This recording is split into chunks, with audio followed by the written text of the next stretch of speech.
Classificação indicativa. Livre para todos os públicos.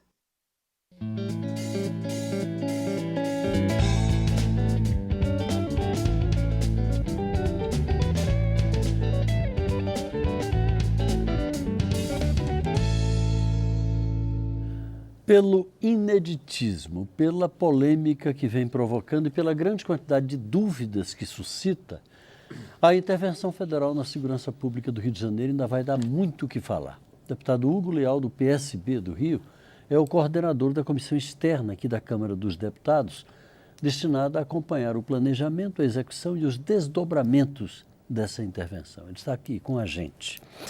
Deputado, nas conversas aqui no Congresso, um dos pontos que mais se discute é a questão dos limites de competências. Quem faz o quê? Já se sabe exatamente a quem cabe fazer isto e a quem cabe fazer aquilo durante o período da intervenção? Paulo, você mesmo colocou, o fato é inédito.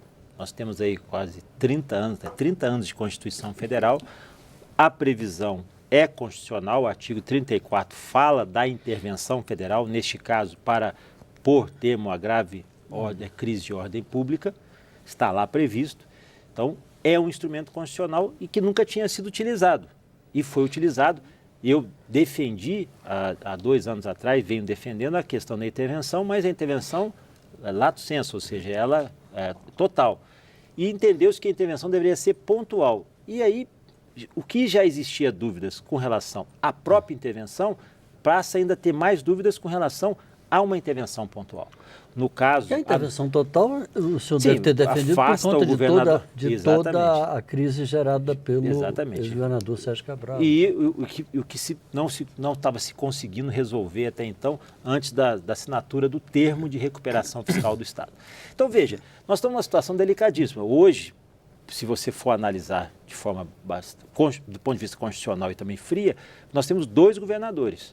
Um governador de estado que cuida de toda a administração pública e da relação com o parlamento, com o legislativo, e um governador da área de segurança pública, específico.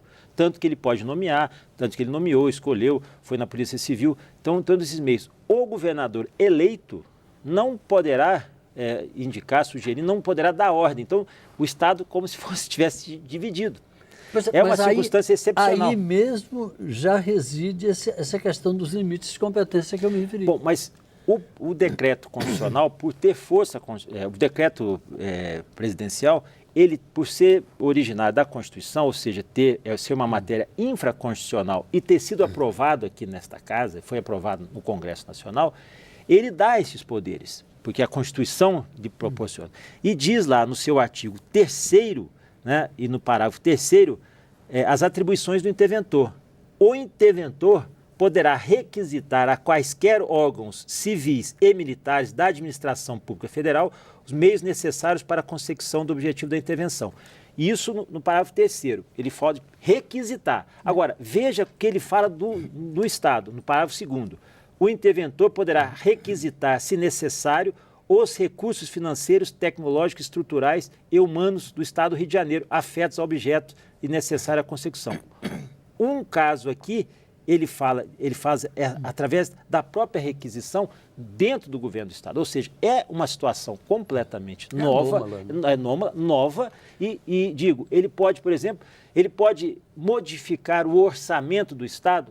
Do ponto de vista da área de segurança, sim. Mas onde é que ele vai tirar recursos de uma outra área para colocar no orçamento do Estado? Esse definitivamente não poderá fazê-lo. Em momento algum nesse decreto, ele fala dessas ações ocorrerem em acordo com o governo, vamos dizer, o governo regular, que é o sim, governo pezão? Fala que não as atribuições das previstas no artigo 145 da Constituição do Estado do Rio de Janeiro que não tiverem relação direta ou indireta com a segurança pública permanecerão na titularidade do governador do Estado. Ou seja, é como se nós tivéssemos 2 governos, um governo da saúde, da educação e transporte, um governo especificamente somente da área de segurança pública. E autônomo. Agora, com uma, entre aspas, vantagem, ele pode definir ali o orçamento como será aplicado, que é um caso que nós estamos discutindo também. Por exemplo, o orçamento do Estado do Rio de Janeiro para a área de segurança pública, ano é algo em torno de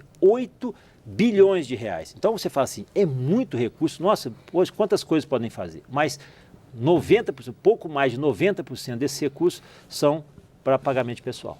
então isso, Caramba, você vê, a exatamente. Folha já engole? Já em quase 8 bilhões de reais. Então, como é que você vai fazer renovação da frota? Como é que você vai fazer investimento em tecnologia, em inteligência? Ora, óbvio que segurança pública é feita das pessoas, do patrulhamento ostensivo, da polícia investigativa, da perícia, mas o que conecta esses segmentos é chamada inteligência, informação. Não é possível fazer segurança pública sem esses elementos. Como então atuará o interventor através do seu secretário, porque ele é o interventor e nomeou um secretário de segurança pública. Este secretário, no seu gabinete, nomeia um novo chefe de polícia e um novo comandante da Polícia Militar. Então, é entre aspas, um estado paralelo ali com condição, que podendo chegar aqui no governo federal e definir, eu preciso de meios, eu preciso que invistam mais numa área A, numa área B, preciso mais de equipamentos, preciso mais de veículos. Então ele vem buscar os recursos aqui na União, ok? Porque ele pode fazer isso também pelo decreto. Mas em qual ministério? Em qual rubrica específica orçamentária que ele vai buscar? Porque hoje o orçamento já está fechado. Então, o orçamento já está fechado.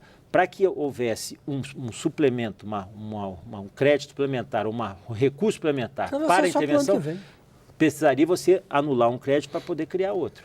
Vai tirar da onde? Porque hoje nós estamos também sob a égide do teto de gastos. Então é muito importante. Porque não adianta fazer intervenção, trocar eu acho que é uma questão de poder, de autoridade, é importante, vai ter resultados. Agora, vão precisar dos recursos, vão precisar dos elementos, vão precisar das condições para poder fazer as operações. Então, isso é fundamental. Agora, o que nós estamos discutindo hoje tem essa preocupação, esse viés, que agora já é uma realidade, e eu acho que foi acertada, eu defendi isso e eu acho que a posição é acertada, porque nós não tinham outras alternativas que não fosse essa mais aguda, que é a intervenção. Agora, nós estamos convivendo com essa realidade, nós estamos aprendendo com essa realidade. Agora, deputado, uma das questões também que se coloca com muita clareza nas discussões sobre esse tema é o comprometimento das próprias, do segmento policial. Isso foi até objeto de uma entrevista muito polêmica do ministro Torquato. Eu ia falar exatamente isso. Nisso daí, até que ponto vai ser possível mexer em profundidade na estrutura da Polícia do Rio de Janeiro para poder escoimar, separar o joio do trigo?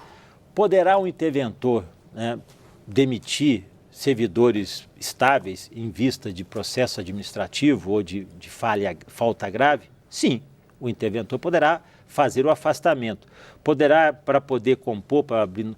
Agora, você pensa o seguinte, vamos fazer uma grande avaliação, um processo de, eu não gosto de chamar essa palavra depuração, mas um processo de profunda análise tanto das polícias. E eu repito e digo que eu já atuei como executivo do Estado do Rio de Janeiro, as polícias civis e militares, a Polícia Civil e a Polícia Militar no Rio de Janeiro têm quadros excepcionais, quadros assim de altíssimo gabarito. Agora, outros que contaminam essa atividade. E essa contaminação, quando polui, quando infiltra, acaba passando esse aspecto negativo. Então, nós precisamos superar essa fase. Precisamos superar e entender o seguinte, é possível fazer essa renovação? Sim, é possível, com as pessoas que têm um compromisso com a atividade fim, que é a atividade da segurança pública, que não precisam criar um poder paralelo nesse estilo que tem hoje. E só para repetir, só voltando a esse assunto que você manifestou, quando o ministro Torquato Jardim, no dia 31 de outubro do ano passado, deu essa declaração, ela foi bombástica. Naquele momento, já deveria ter havido a intervenção. Naquele momento já deveria ter sido feito o planejamento. Na parede, eu me lembro que foi eu fiz a convocação dele, eu sou da Comissão de Segurança Pública aqui da casa, já estou há quase 10 anos na Comissão de Segurança Pública atuando. Eu não sou da área de segurança pública, eu sou um advogado que é preocupado e um cidadão preocupado com essas exatamente com o Rio de Janeiro.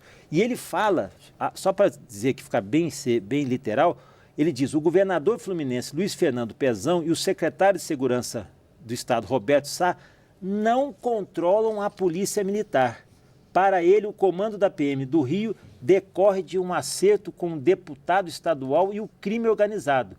E os abre aspas, e os comandantes de batalhão são sócios do crime organizado no Rio. Ora, essa declaração foi no dia 31 de outubro. Poxa, declaração não foi ele não é um assessor, um analista, um comentarista. Ele era um ministro da Justiça e Segurança Pública. Então, foi gravíssimo. Mas ali já estavam nítidas essas circunstâncias. Eu imagino que essas informações que já foram colhidas, inclusive, no Rio de Janeiro, na época das Olimpíadas, porque as Olimpíadas também teve uma coordenação nacional, essas vão sendo depuradas e vão ter que ser aplicadas. Nosso tempo já está no finzinho, mas eu queria lhe fazer uma última pergunta para uma resposta breve. Qual vai ser, eu falei em linhas gerais aí, mas como é que vai se dar o trabalho dessa comissão externa da Câmara que o senhor coordena? Deixa eu deixar essa claro. Comissão vai ao Rio de Janeiro? Não. Essa comissão vai acompanhar, vai fazer o quê? Primeiro que essa comissão, o papel dela é acompanhamento, fiscalização e colaboração. Nós temos um primeiro papel que é o acompanhamento, a colaboração com a intervenção, quais são os contornos que ela se dá, e também nós somos um depositário da vontade da sociedade, da população. Nós somos representantes da população. Então, nós vamos abrir também canais com a própria população. Como tem sido feito aqui no Observatório de Segurança Pública, criado pela Presidência, nós estamos atuando em conjunto com o Observatório para ser também esse depositário, esse desaguador das manifestações de conversa. Porque não é o papel do interventor fazer isso, mas nós podemos fazer. Além do mais, colocar à disposição o que nós podemos atuar na comissão mista de orçamento, nas propostas orçamentárias, o que nós podemos para poder suplementar ou subvencionar essa questão da intervenção. E um terceiro aspecto também tão relevante é onde a legislação pode ser modificada com a experiência adquirida nesse processo da intervenção, que precisa ser modificada aqui, e aí sim, coletando essas informações, oferecer propostas, ou aquelas que já estão em andamento, ou novas propostas. O papel da comissão externa, eu tenho certeza, neste momento, em face do imediatismo da ação, ele é fundamental para o seu acompanhamento e para o aprendizado aqui da Câmara dos Deputados também. Deputado Hugo Leal, do PSB do Rio de Janeiro. Sucesso nesse trabalho. Muito obrigado, Paulo. O Brasil está acompanhando isso com lupa. Não tenho dúvida, nós também. A você de casa, muito obrigado pela audiência, um grande abraço e até a próxima.